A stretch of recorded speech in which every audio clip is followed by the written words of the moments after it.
انتخاب هدف مانند تعیین قله است که قصد داریم به آن برسیم. هر قدم به جلوتر ما را بیشتر به قله نزدیکتر می کند. پس نترسید، به جلو حرکت کنید. قله دست یافتنی است.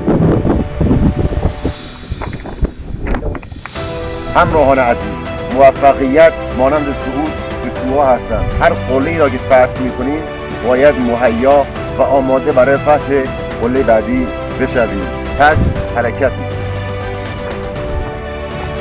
هر سنگ یک درس، هر نفس یک پیروزی. موانع شما را قوی‌تر می‌کند و در راه رسیدن به اهدافتون مصمم‌تر و قوی‌تر و زاتر می‌کند. شما هدر نمی رود بلکه شما را قدرتمندتر می کند. وقتی خسته شدید به این فکر کنید که هر تلاش شما را یک گام، یک قدم به موفقیت به اون قله نزدیکتر می کند. پس حرکت کنید. سخت باشد، مهم اون هدفی در ذهن برای خودت ایجاد کردی و باید برایش تلاش کنی و برای آن بجنگی و این رسیدن به هدف را برای شما جذابتر می کند.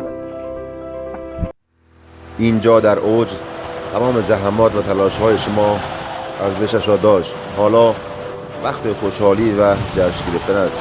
وقتی به هدفت میرسی بهترین حس زیبای دنیا را در خود خواهی یافت. هدف ما از بالا رفتن از این کوه این بود که بگم هر هدفی که در ذهن داری شروع کن. مهم گام و قدم اول است. مطمئن باش موفقیت آن توست. مطمئن باش که حتما به هدفت خواهی رسید. موفق و باید باشید. آرزوی بهترین ها برای همه شما عزیزان را دارم. اکنون میدانید که هیچ چیز غیر ممکن نیست. به اطراف نگاه کنید. اینجا نشانی است از قدرت و استقامت شما.